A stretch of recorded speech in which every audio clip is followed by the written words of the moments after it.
Does Elon Musk pay more taxes than the average person? It depends on the year. In a couple of years ago, he sold some stock in Tesla, and because of that, ended up paying, I think it was something to the tune of $11 billion in federal income taxes because of that, because he had earned income that year. Alternatively, when he's just kind of sitting on his wealth, he's not earning any income. There's no money coming in because that's what the income tax is looking at. How much money is coming in? And so if no money is coming in, he is paying less than the average person. Now, on top of that, you look at business income. You look at something like Tesla, the company that Elon Musk is a huge part of. You look at Tesla, and why does Tesla technically pay a lower corporate income tax rate? Because of those loopholes and deductions. So, but what are they?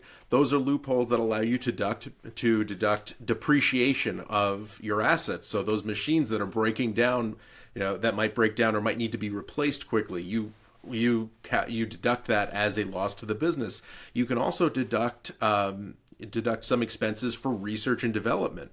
You want people to innovate. So on one hand, you want to encourage more entrepreneurship. You want to encourage risk taking. So you want to say like, well, if you're going out on a limb, you're trying something new, you have some research and development expenses, sure, you can deduct that. So because you want to encourage that experimentation. But on the other hand, it makes the tax code much more complicated, because with those deductions come hundreds and hundreds of pages of IRS compliance. What exactly counts as a research and development expense? None of us here know, and to be quite honest, it ends up falling on the discretion of the people working at the IRS. Is this actually an expense related to that? Are they just trying to fly under the radar? But the thing is, when you want to encourage entrepreneurship, when you want to encourage growth, you want to encourage people taking risks, it's much better to simplify the tax code, simplify the income tax, and quite frankly, don't tax income at all. Yeah, which would be a radical change. And we'll get into the complexity later, because that, I think, is maybe the answer to Professor Madoff's concerns and objections. I'm reminded, one of my favorite anecdotes to share about the tax code is my grandfather later in life, when he had various kind of business and assets and stuff, he would call the IRS and ask them about how something would be counted or what it qualified as.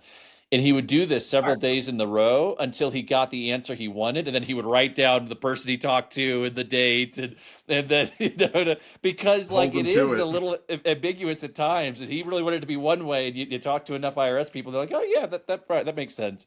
So the complexity we talked about is a big deal. But Julie, I want to get into, I think, maybe less of the technical concerns here and more of the social fairness arguments. And I think that Professor Madoff, I think she's technically correct in almost everything she says. I mean, she knows what she's talking about in terms of how different things are treated.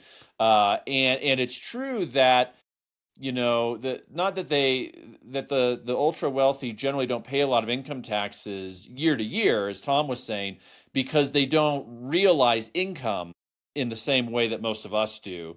They do at times sell large blocks of shares, and then they have really big tax bills. I mean, going back to Warren Buffett, which is a much smaller scale, but he's talking about his secretary paying so much more in a tax rate than he did. He's paid more than she'll earn in like 20 years. Like, his tax liability for 1 year is more than she will earn for like 20, or a lot of people earn over 20 years. And so these are big numbers. They're variable numbers. But I think the concern, and this is, Julie, where I want you to kind of maybe weigh in and expand on it. The concern is that what these people pay in federal taxes is so tiny compared to their wealth. So even someone like Warren Buffett, paying $7 million in taxes, well, that's a lot of money for any of us. But I mean, if he's worth $50 billion, it's like, what are we even doing here? And so there's this conflation of super high worth or net wealth, and then what seem to be very small tax payments. So how would you address that? I mean, are people wrong to be concerned about that? Are they missing the bigger picture here?